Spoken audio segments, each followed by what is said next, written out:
नमस्कार दोस्तों, स्वागत है आपका आपके अपने यूट्यूब चैनल मन अप स्टोरीज में। दोस्तों, ये कहानी चल रही है ये रिश्ता क्या कहलाता है और उसका एक पार्ट अपलोड हो चुका है, ये दूसरा पार्ट है। तो चलिए दोस्तों, कहानी के दूसरे पार्ट को शुरू करते हैं। रजनी का किसी बात में मन ही नहीं था। उसी समय सपना का मैसेंजर पर मैसेज आया। माफ़ करना रजनी, मैं सच में बहुत व्यस्त हूँ। मैं खुद तुमसे बात करना चाहती हूँ लेकिन अभी नहीं कर पाऊंगी। मैं खुद तुम्हें कॉल करूंगी। सपना का मैसेज देखकर रजनी का मन फिर से बेचैन हो गया। उसने भारी मन से बस ठीक है लिखकर भेज दिया और वह फिर से भास्कर की तस्वीर को देखने लगी। सपना का मैसेज पढ़ने के बाद रजनी मायूस हो गई थी। अब समय के साथ उसका मन ये तो स्वीकार कर चुका था कि भास्कर अब इस दुनिया में नहीं है, लेकिन ऐसा अचानक क्यों और कैसे हुआ, यह बात उसे परेशान कर रही थी। वह कुछ समझ नहीं पा रही थी। यही सब सोचते हुए उसकी आंखों के आगे भास्कर का वो चेहरा घूमने लगा जब उसने पहली बार भास्कर को देखा था। आंखों के आगे अतीत फिर से किसी फिल्म की तरह घूमने लगा। रजनी की मम्मी ने जब रजनी को डिम्पल के जन्मदिन पर न जाने की बात कही तो वह उदास हो गई। सभी लड़कियां उदास थी। डिम्पल अपना जन्मदिन अपनी तीनों सहेलियों के साथ मनाना चाहती थी। अचानक कुछ सोचते हुए डिम्पल के चेहरे पर एक मुस्कान खेल उठी। उसकी आंखों में चमक आ गई। रजनी ने जब ये देखा तो पूछ लिया, क्या हुआ? डिम्पल ने ना में सिर हिलाते हुए सरोज जी से कहा, आंटी, अभी आपने कहा कि रजनी गांव के बाहर नहीं जा सकती, लेकिन अगर इसी गांव में मैं अपना जन्मदिन मनाऊं तो आप उसे आने देंगी? सरोज जी थोड़ा हिचकिचाई। वो, बेटा, आंटी आपने ही कहा था, प्लीज़ आप अंकल को मना लेंगी ना? डिम्पल ने कहा। किरण, मोहिनी और रजनी को कुछ भी समझ में नहीं आ रहा था। वो सभी मुंह खोलकर एक दूसरे की ओर देखने में लगी। सरोज जी काफी देर तक चुप रही, फिर कुछ सोचते हुए बोली, ठीक है, यहाँ पर मैं इसे भेज दूंगी। थैंक यू आंटी, कहते हुए चारों खुशी से चहक उठी और रजनी के घर के बाहर सड़क पर आ गई। सब ने डिम्पल से पूछा, तेरा प्लान क्या है? चल रजनी, तेरे मंदिर के पास जो पार्क है ना, वहां जाकर बैठते हैं, वहीं डिसाइड करेंगे, डिम्पल ने कहा। सभी लोग पार्क चले गए। वैसे तो दिन के समय काफी धूप थी, लेकिन वो लोग एक पेड़ के नीचे बेंच पर बैठ गए। किरण ने डिम्पल से पूछा, अब सस्पेंस खत्म करके बता भी दे यार, क्या इरादा है? अचानक तुझे क्या सूझा ये नया? देखो यार, मुझे तुम लोगों के साथ दिन बिताना है, फिर वो मेरे यहाँ हो या यहाँ किसी के घर। जन्मदिन के दिन मैं सुबह जल्दी यहाँ आ जाऊंगी और पूरा दिन हम सब लोग साथ में रहेंगे। क्या कहते हो? डिम्पल ने कहा। आइडिया तो अच्छा है, लेकिन हम लोग जाएंगे कहाँ? किरण ने कहा। मोहिनी ने कहा, मेरे घर के सिवाय कोई ऑप्शन नहीं है। किरण यहाँ अपने मामा जी के घर रहकर पढ़ाई कर रही थी। उसके मामा जी बिजली विभाग के बड़े अधिकारी थे और वह घर की लाडली थी। उसे पूरी तरह से स्वतंत्रता दे रखी थी उसके मामा जी ने। मोहिनी के पापा भी बिजली विभाग में पदस्थ थे, लेकिन किरण के मामा के नीचे काम करते थे। मोहिनी की मम्मी भी एक कंपनी में नौकरी करती थी। अतः इन चारों में देखा जाए तो सभी आर्थिक रूप से मजबूत थे, सिवाय रजनी के, क्योंकि उसके पिताजी शिक्षक थे और उनका परिवार काफी बड़ा था। सही कहा, हम मोहिनी के घर मिलेंगे। मोहिनी के घर दिन भर कोई नहीं होता, तो मजे करेंगे यार, डिम्पल ने कहा। फिर मोहिनी से पूछा, तेरे यहाँ कोई दिक्कत तो नहीं होगी ना? मोहिनी ने ना में से हिला दिया। प्लान बन चुका था। डिम्पल ने अपना हाथ आगे करते हुए कहा, तो तय रहा। मोहिनी और किरण ने उसके हाथ पर हाथ रखते हुए कहा, डन। रजनी अब भी कुछ सोच रही थी। मोहिनी ने पूछा, क्या हुआ? पर मैं इससे पहले कि वो अपनी बात पूरी करती, किरण ने उसका हाथ पकड़कर सबके हाथों के ऊपर रख दिया। सभी अपने अपने घर चली गई। रजनी सोच रही थी कि पता नहीं उसे पूरे दिन जाने को मिलेगा भी या नहीं। उसे अपने लड़की होने पर गुस्सा आ रहा था, क्योंकि पंकज रात को देर से भी घर आए तो कोई नहीं पूछता था, लेकिन उसका तो बाहर जाना ही सबको नागवार था। वह घर आई तो उसका उतरा हुआ मुंह देखकर अनीता ने पूछा, क्या हुआ महारानी को अब? दीदी, ये हम लोग भैया की तरह आज़ादी से क्यों नहीं रह सकते? रजनी ने पूछा। भावना ने हंसते हुए कहा, तुझे अचानक क्या हो गया? आज़ादी किससे चाहिए तुझे? क्या खिचड़ी पक रही है तेरे अंदर? अनीता ने पूछा। अरे दीदी, आप गलत समझ रहे हो। डिम्पल का जन्मदिन है तो सब इकट्ठे होंगे, पूरे दिन साथ रहेंगे। मैं जानती हूँ पापा मुझे नहीं जाने देंगे, इसलिए गुस्सा आ रहा है। इतने सालों में क्या आपको कभी ऐसा नहीं लगा? भावना ने कहा, पापा हमारे ही भले के लिए बोलते हैं। बाहर का माहौल सही नहीं है इसलिए। आता है मुझे भी गुस्सा, पर फिर भी सेफ्टी के हिसाब से देखे तो पापा और पंकज सही हैं, अनीता ने कहा। रजनी ने कहा और सो गई। देखते ही देखते डिम्पल का जन्मदिन आ गया। मोहिनी और किरण ने डिम्पल के लिए महंगे तोहफे खरीदे, लेकिन रजनी ने जो उसे बन पड़ा उसने किया। उसने डिम्पल के लिए खुद अपने हाथों से एक मोतियों का सेट बनाया, जिसमें एक necklace, year rings, finger rings और एक ब्रेसलेट था। उसे एक खूबसूरत से डिब्बे में पैक करके उसने उस पर कवर चढ़ाया। सुबह के 10 बजे सब मोहिनी के घर पर थे, लेकिन रजनी अभी तक आई नहीं थी। मोहिनी के पापा मम्मी ने डिम्पल को जन्मदिन की बधाइयाँ दी और मोहिनी की मम्मी उसे घर का ध्यान रखने की हिदायत देते हुए चली गई।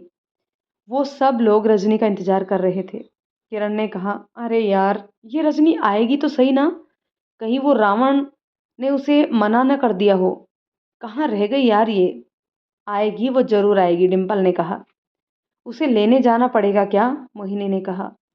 तभी मोहिनी के लैंडलाइन पर रिंग बजी। हेलो मोहिनी, रजनी कहाँ रह गई है यार तू? अरे सुन, मैं घर से निकल गई हूँ, रास्ते में हूँ, मंदिर दर्शन करके आती हूँ। ठीक है, मोहिनी ने कहकर रिसीवर रख दिया। महारानी अब मंदिर जाकर आएगी, पहले ही लेट है, मोहिनी ने दोनों को बताया। यार ये उम्र लड़कों को पटाने की है, और ये है कि ये भगवान को पटा रही है, इसका कुछ समझ में नहीं आता, किरण ने कहा। डिम्पल को हंसी आ गई। मोहिनी ने म्यूजिक ऑन किया और तेज आवाज करके सभी नाचने लगी। थोड़ी देर में रजनी मोहिनी के घर के बाहर थी। रजनी पहली बार वहां आई थी। उसने देखा मोहिनी का घर काफी बड़ा था और एक बड़ा सा लोहे का दरवाजा था। अंदर गार्डन एरिया भी उसमें से दिखाई दे रहा था। रजनी ने वह लोहे का दरवाजा खोलने की कोशिश की, पर वह उसे नहीं खुला। उसकी समझ में नहीं आ रहा था कि दरवाजा कैसे खोले। 2-3 बार कोशिश करने के बाद उसने इधर उधर देखा कि कोई उसे देख तो नहीं रहा। उसे बहुत शर्म आ रही थी खुद की इस हालत पर अब वह कोशिश नहीं करना चाहती थी। उसने मोहिनी को आवाज दी, लेकिन कोई बाहर नहीं आया। वह रुआसी हो गई। उसका मन किया कि वो वापस घर चली जाए, पर इतना अच्छा मौका उसे शायद दोबारा ना मिलता। अब वापस वो जाना नहीं चाहती थी। मुंह बनाते हुए उसने फिर मोहिनी को आवाज लगाई, लेकिन किसी ने सुना ही नहीं। उसी समय एक बाइक मोहिनी के घर के पास आकर रुकी। रजनी का ध्यान नहीं था। वह परेशान सी यह सोच रही थी कि अब क्या करे। बाइक जिसने रोकी वह लड़का रजनी के करीब आया। रजनी को पता ही नहीं चला कि कोई उसके पास आकर खड़ा है। लड़के ने कहा, जी मैं कुछ मदद करूं? रजनी की तंद्रा टूटी। उसने एक नज़र उस लड़के को देखा। गोरा रंग, काले बाल, हल्की सी दाढ़ी और मूछें, गुलाबी होठ जिस पर मुस्कुराहट थी, आकर्षित कर देने वाली गहरी भूरी आंखें, काले रंग की शर्ट और जींस पहने हुए वह लड़का उसके पास खड़ा था। रजनी उसे एकटक देख रही थी। लड़के ने फिर पूछा, सुनिए, क्या आपको मदद चाहिए? रजनी ने उससे नज़र हटाते हुए कहा, ये दरवाज़ा मुझसे नहीं खुल रहा। उसकी मासूम सी सूरत और कोमल सी आवाज़ ने उस लड़के के दिल की धड़कनें बढ़ा दी। आपने बिल्कुल सही अंदाज़ा लगाया, ये भास्कर ही तो था, हमारी कहानी का हीरो। भास्कर ने आगे बढ़कर रजनी के लिए दरवाज़ा खोला। रजनी उसे बिना देखे धन्यवाद कहते हुए तेजी से अंदर भाग गई, पर भास्कर उसी जगह खड़ा रहकर उसे देखता रहा।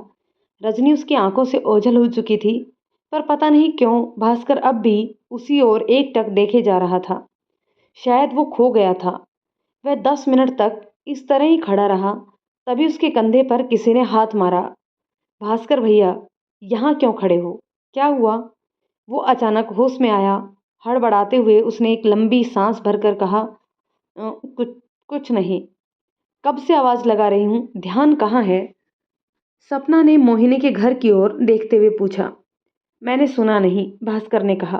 और वह मोहिनी के पास वाले घर में घुस गया। वह मोहिनी के पड़ोस में ही रहता था। बाजार से वह घर आ रहा था, तभी उसने परेशान सी रजनी को देखा और उसकी मदद करने चला गया। बाजार से आकर भास्कर ने हाथ मुंह धोए, जीन्स और टी शर्ट निकाल कर लोअर टी शर्ट पहना। सपना, चाय बना दे, भास्कर ने आवाज लगाते हुए कहा और टीवी का रिमोट लेकर सोफे पर आराम से लेट गया। टीवी देखने में उसका बिल्कुल भी मन नहीं लग रहा था। लगातार कई चैनल बदलने के बाद उसने टीवी बंद करके अपनी आंखें बंद कर ली। आंखें बंद करते ही उसे एक चेहरा दिखाई दिया। वो हड़बड़ाकर आंखें खोलकर देखने लगा। उसे आसपास कोई दिखाई नहीं दिया। मुस्कुराकर उसने फिर से आंखें बंद कर ली। इस बार फिर वही परेशान चेहरा उसे दिखा। वो उसकी खूबसूरती को बारीकी से देख रहा था। गुलाबी रंग का चूड़ीदार सूट, इस पर नीली रंग के बड़े बड़े फूलों की प्रिंट, और थी नीला दुपट्टा और नीली चूड़ीदार पजामा। दुपट्टे को उसने बड़े ही सलीके से लगाया हुआ था। गुलाबी रंग के झुमकियां कानों में पहनी हुई थी, जो उसकी गर्दन हिलाने से झूलने लगी थी। होठों पर शायद हल्की गुलाबी रंग की लिपस्टिक थी, या शायद उसके होठों का रंग इतना ही गुलाबी हो। भास्कर की आंखें बंद थी और वह सब कुछ देख रहा था अपनी बंद आंखों से, जो वो थोड़ी देर पहले देख कर आया था। उसके चेहरे पर मुस्कुराहट बढ़ती जा रही थी। नाक में छोटी सी नोजपिन, होठों के ऊपर और नाक के नीचे एक काला तिल। गहरी काली बड़ी बड़ी आंखें जिसमें काजल लगा हुआ होने से वो और भी गहरी लग रही थी। घनी बोहें जो बिल्कुल धनुष के आकार की थी, और उसके बीच एक छोटी सी काली बिंदी। बीच में से बालों के दो भाग करके उन्हें खुला छोड़ा हुआ था। जिस वक्त वो परेशान होकर मोहिनी को आवाज लगा रही थी, उसके बाल उसके गालों को छूकर जैसे उसे सांत्वना दे रहे थे कि परेशान मत हो।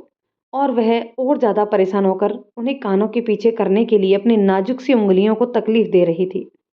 उसकी पतली उंगलियां थी, लंबे नाखून, उसमें भी उसने गुलाबी रंग लगाया था, और एक अंगूठी भी थी। कलाई में गुलाबी और नीले रंग की चूड़ियां थी, लेकिन सिर्फ एक ही हाथ में, दूसरे हाथ में एक कड़ा था। इस 5 मिनट की मुलाकात में भास्कर ने उसे इतने गौर से देख लिया था, यह उसे भी नहीं पता था। भास्कर मुस्कुराता हुआ स्तब्ध खड़ा रह गया था। वहां जब उसने रजनी को देखा था, वह रजनी की आंखों में खो गया था। वह लगातार मुस्कुरा रहा था, और यहाँ कोई उसकी इस हरकत से परेशान खड़ा था। भास्कर भैया, भाई भास्कर, जोर से चिल्लाकर सपना ने कहा। भास्कर चौंक कर उठा। अब तुमने दिन में भी सपने देखना शुरू कर दिए? नहीं, नहीं तो, भास्कर ने अटकते हुए कहा, जैसे किसी ने उसकी चोरी पकड़ ली हो। तो इतनी आवाज पर भी सुनते क्यों नहीं, और बस मुस्कुराए जा रहे हो? आपका इलाज करवाने की जरूरत तो नहीं है ना? पापा को बोल दूं, आगरा बात कर लें? उसकी इस बात पर भारती की हंसी छूट गई, जो कब से वहीं बैठे भास्कर को देख रही थी। भास्कर ने घूर कर उसे गुस्से में देखा तो वो चुप हो गई। भास्कर के परिवार में पापा, मम्मी और भास्कर की दो बहनें थी, सपना और भारती। भास्कर के पापा का नाम राजेंद्र राठौड़ और सरकारी पद पर उच्च अधिकारी थे, और मम्मी रतन राठौड़, जो कि गृहिणी थी। भास्कर इंजीनियरिंग की पढ़ाई कर रहा था और अभी वो कॉलेज में था। उधर रजनी गुस्से से अंदर आई और म्यूजिक बंद करते हुए बोली, पिछले 15 मिनट से मैं तुम लोगों को आवाज लगा रही हूँ, सुनाई नहीं देता क्या? माफ करना यार, गाने की आवाज में तेरी आवाज आई ही नहीं, मोहिनी ने कहा। पर तू इतने गुस्से में क्यों है? किरण ने पूछा। तेरा मेन डोर मुझसे नहीं खुल रहा था। कितना बड़ा और भारी दरवाजा लगाया है, जैसे तेरे ही किले पर चोरी होने वाली है। डिम्पल और किरण हंसते हुए बोली। ओहो, आज पहली बार हमारी रजनी को गुस्सा आया है। मिठाई बांटो कोई, डिम्पल ने कहा। रजनी ने घूर कर उसे देखा। तो तू अंदर कैसे आई? किरण ने पूछा। एक लड़के ने मदद की मेरी, रजनी ने कहा। भास्कर के बारे में बताते हुए उसका चेहरा सौम्य हो गया। उसका गुस्सा गायब हो गया। ओहो, तीनों एक साथ बोली। चुप रहो तुम लोग, पागल हो क्या? मैं तो जानती भी नहीं कौन था वो। कुछ भी, रजनी ने छींपते हुए कहा। तू बहुत देर से आई है, तुझे आज सजा मिलेगी, मोहिनी ने कहा। और वो क्या? रजनी ने पूछा। वो वक्त आने पर बताएंगे, डिम्पल ने कहा। चलो यार, मौसम अभी ठीक है, छत पर चलते हैं। अभी 2 घंटे थोड़ा ठीक रहेगा, फिर गर्मी लगेगी, मोहिनी ने कहा। सभी छत पर आ गए। रजनी, रजनी। जयेश की आवाज़ से रजनी की तंद्रा टूटी और वह वर्तमान में आ गई। वह चाहती थी कि वो अपने अतीत को एक बार और जी ले, लेकिन बार बार उसे वर्तमान में आना पड़ता था, क्योंकि यही सच्चाई थी। रजनी, मुझे 2 दिन के लिए अहमदाबाद जाना है, जयेश ने कहा। लेकिन वहाँ तो हालात ज़्यादा खराब हैं, रजनी ने चिंता व्यक्त करते हुए कहा। हाँ, लेकिन बहुत ज़रूरी काम है, टाल नहीं सकता। ठीक है, आप अपना ख्याल रखिएगा प्लीज़। तुम मेरा सामान पैक कर दो प्लीज़। हाँ, और मैं थोड़ा नाश्ता भी आपके लिए बना देती हूँ। होटल में खाना मत खाना, शायद होटल खुली भी ना हो। ठीक है, लेकिन थोड़ा जल्दी करना। जी, कब निकलना है? आज ही रात को। ठीक है, कहकर रजनी रसोई घर में चली गई। जयेश अहमदाबाद जाने वाला था। रजनी ने उसके लिए नाश्ता तैयार किया और उसके बैग में मास्क का एक पैकेट और सैनिटाइजर की बोतल भी रख दी। ये सन 2020 था और इस समय एक महामारी फैली हुई थी। ये इतना ज़्यादा प्रभावित कर रही थी लोगों को कि उनकी मानसिक स्थिति को, जिसका जिक्र शब्दों में नहीं किया जा सकता।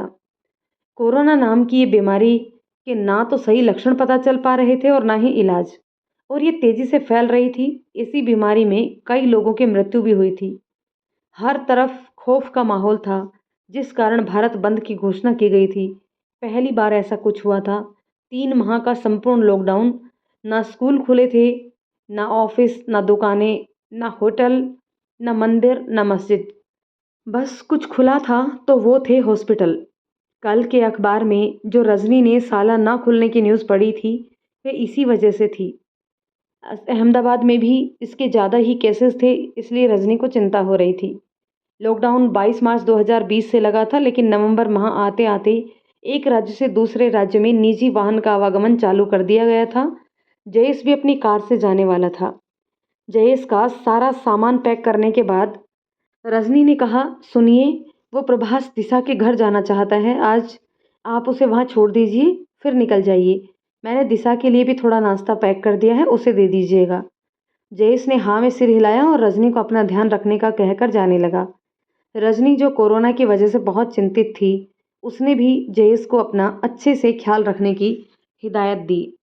प्रभास और जयेश घर से निकल चुके थे। दिशा के घर प्रभास को छोड़कर और उसे मिलकर जयेश अहमदाबाद के सफ़र की ओर बढ़ा।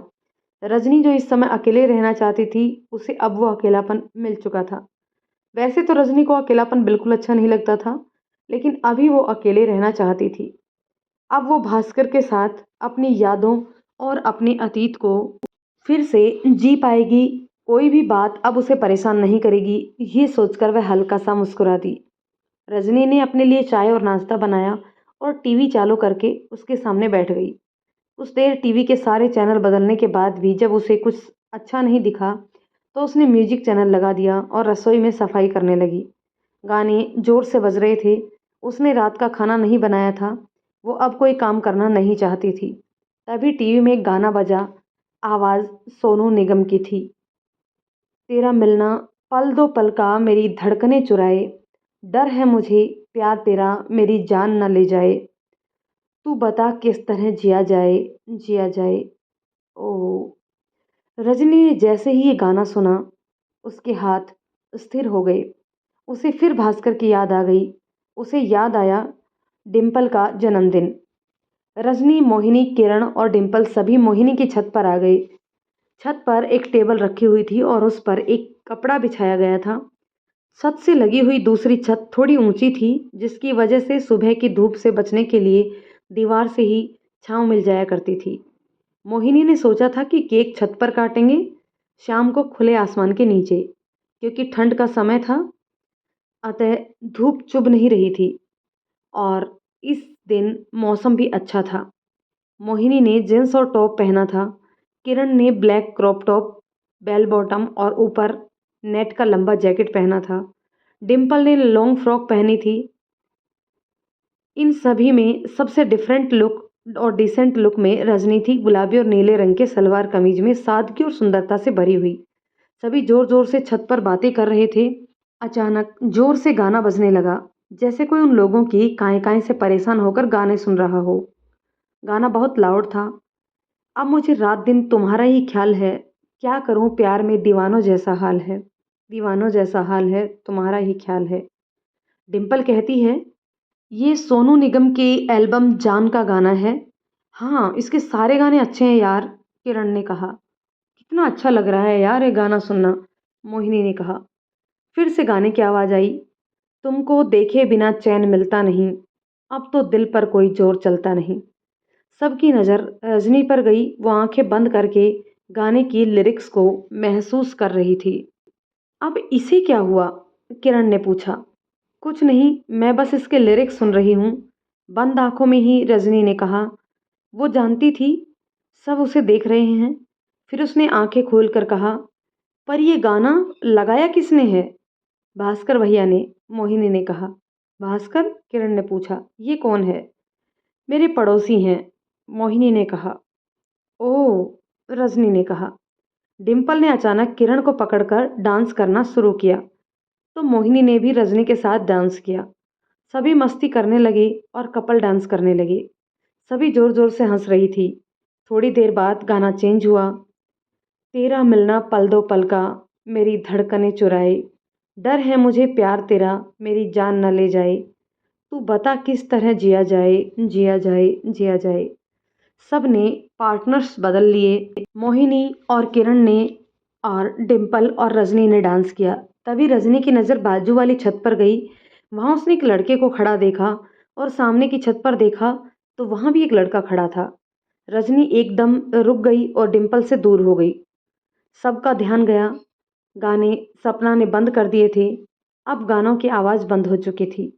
वो सोचने लगी कि पता नहीं ये दोनों कब से उन लोगों को देख रहे होंगे। रजनी को शर्म आ गई।